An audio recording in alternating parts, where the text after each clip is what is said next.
తిన్నవా కాకా? నేను మీ కాకా ఈరోజు చికెన్ వడలు వేసుకుందాం. ఇప్పుడే మన కట్కానే దగ్గరికి వెళ్ళి మంచిగా కీమా వేయించుకుని వచ్చిన చికెన్ ఒక్కొక్కటి ప్రాసెస్ చూపిస్తా. చలో అందులోకి ఒక ఉల్లిగడ్డ కోసుకుందాం.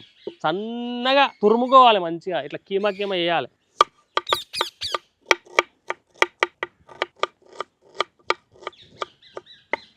ఉల్లిగడ్డ నేను వేసేసుకుందాం. ఇంకా ఒక 5 పచ్చిమిరపకాయలు తీసుకుందాం.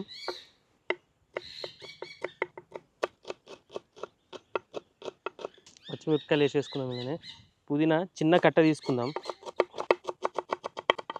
వేసేసుకుందాం. పుదీనా, అల్లం వెల్లిగడ్డ 1 టేబుల్ స్పూన్ వేసుకుందాం. కారం ఒక 2 టేబుల్ స్పూన్లు వేసుకుందాం. 3 వేసుకోర్రి, బాగానే ఉంటుంది. ఒక 2 టేబుల్ స్పూన్నర సాల్ట్ వేసుకుంటున్నా. ఒక సగం టేబుల్ స్పూన్ పసుపు వేసుకుందాం. గరం మసాలా 1 టేబుల్ స్పూన్ వేసుకుందాం. చికెన్ మసాలా సగం టేబుల్ స్పూన్ వేసుకుందాం. మనం వీళ్ళకు కార్న్ఫ్లవర్ ఒక 5 టేబుల్ స్పూన్లు వేసుకుందాం. మనం ఒక గంట సేపు నానబెట్టుకున్న శనగపప్పుని ఇలా వేసేసుకుందాం. మంచిగా కలుపుకుందాం. ఇది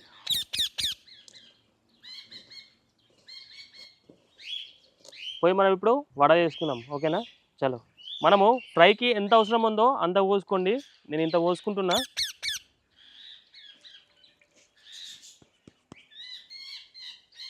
మనము ఈ సైజ్ చేసుకొని గోలించుకుందాం.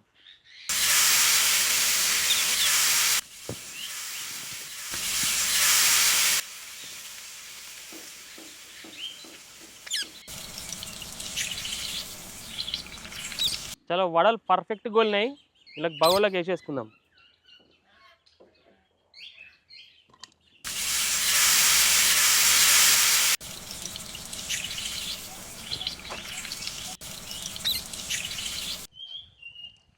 చలో మన వడలు రెడీ అయిపోయినాయి, పోయి టేస్ట్ చేద్దాం. చలో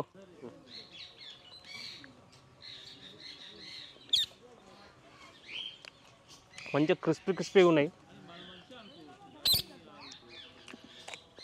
పర్ఫెక్ట్గా ఉంటే పర్ఫెక్ట్ బాయిల్ అయింది. ఇలా మనం సేమ్ ఎట్లా గోలిచ్చినాము అదే మాదిరిగా గోలిరి బరాబర్ ఉంటుంది. మనము శనగపప్పు వేసినాం చూడు, అది తింటా ఉంటే అది ఒక డిఫరెంట్ ఫ్లేవర్ వస్తుంది. అది మీరు కూడా పక్కా ట్రై చేయాలి కాక. అద్దరిపోయిన టేస్ట్, నిజం చెప్తున్నా. ఫస్ట్ టైం తింటున్నా కీమా వడలు, నాకు నంబర్ 1 ప్లేస్కి వెళ్ళిపోయినాయి. అంత టేస్ట్ నచ్చింది నాకు. ఇది పక్కా అంటే పక్కా ట్రై చేయరు. ఓకేనా? రైటా? మళ్ళా అందరు ఏంటంటే కొంచెం సబ్స్క్రైబ్ చేసుకుని రెడీగా ఉండండి. నెక్స్ట్ వీడియో ఎక్సలెంట్ ఉంటుంది. ఓకేనా? రైట్ మళ్ళా బాయ్.